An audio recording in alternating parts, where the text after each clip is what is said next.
Assalamualaikum warahmatullahi wabarakatuh. Saya Mara Nitya Putri dengan 2023-1436 4. Di sini saya akan menyampaikan materi presentasi saya yang bertema pajak dan zakat. Pengertian zakat. Secara istilah, zakat berasal dari bahasa Arab yang berarti bertambah, suci, tumbuh, barokah. Sedangkan secara syara, zakat itu bermakna bagian tertentu dari harta yang dimiliki yang telah Allah Subhanahu wa taala wajibkan untuk diberikan kepada mustahikin, orang-orang yang berhak menerima zakat.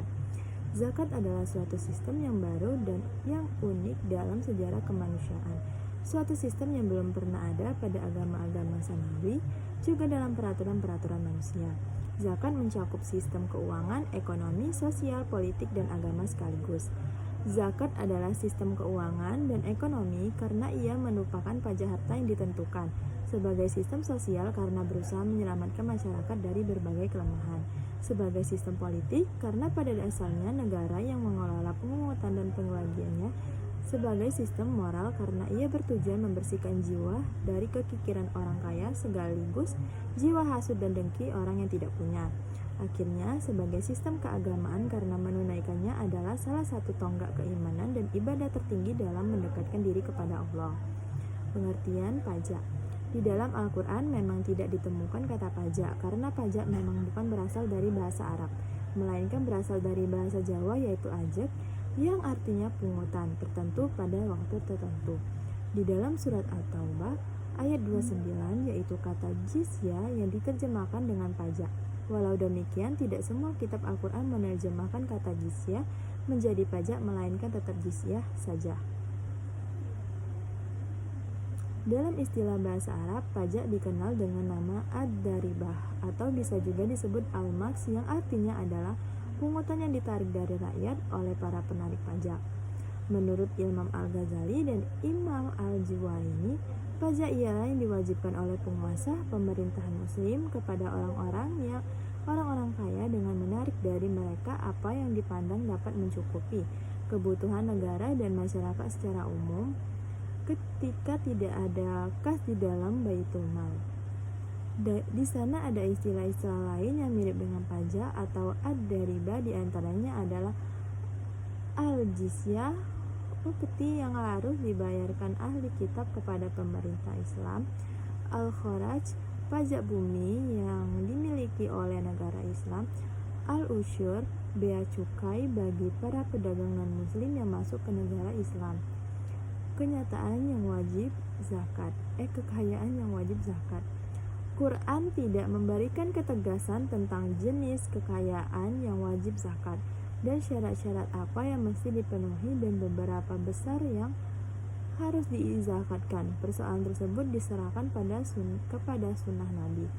Memang terdapat beberapa jenis kekayaan disebutkan Quran seperti emas dan perak atau ayat 34, tanaman dan buah-buahan Al-An'am ayat 141 dan penghasilan dari usaha yang baik Al-Baqarah ayat 267. Namun demikian, lebih daripada itu, Quran hanya merumuskannya dengan rumusan yang umum yaitu kekayaan. Pungutlah olehmu zakat dari kekayaan mereka. Quran surat 9 ayat 103. Mengenai pajak, para ulama dari zaman sahabat, tabi'in hingga sekarang berbeda pendapat di dalam menyikapi kebijakan pajak. Pendapat pertama menyatakan bahwa pajak tidak boleh sama sekali dibebankan kepada kaum muslimin karena kaum muslimin sudah dibebani kewajiban zakat. Di antara dalil-dalil syar'i yang melandasi pendapat ini adalah sebagaimana berikut.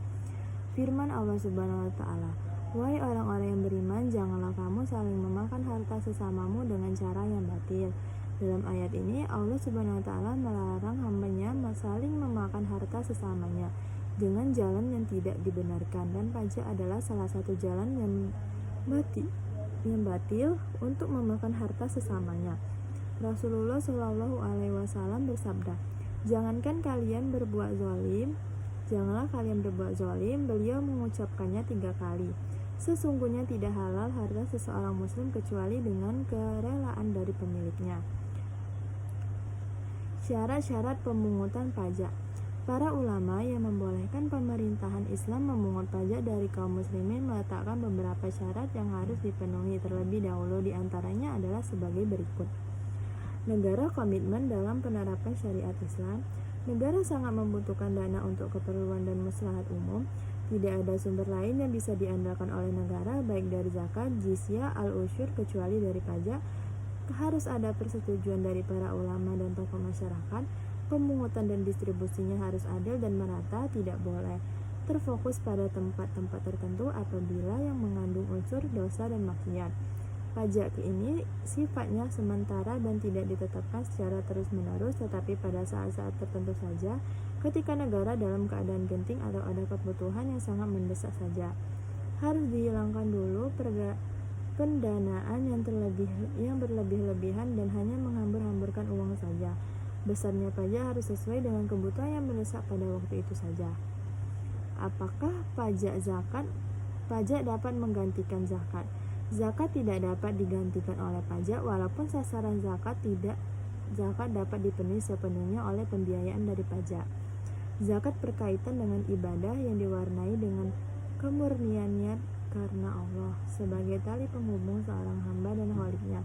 Mekanisme zakat mulai dari niat menyerahkan, mengumpulkan, dan mendistribusikannya tidak dapat disamakan dengan bentuk pungutan apapun.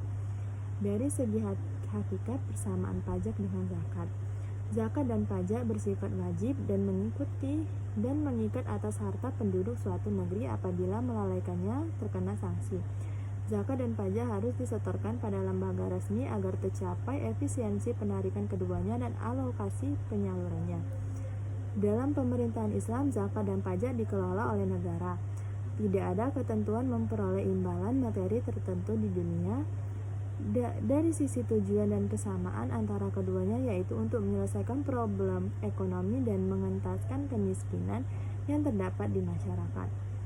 Sekian presentasi dari saya. Jika ada salah kata, saya mohon maaf. Kepada Allah saya mohon ampun. Wassalamualaikum warahmatullahi wabarakatuh.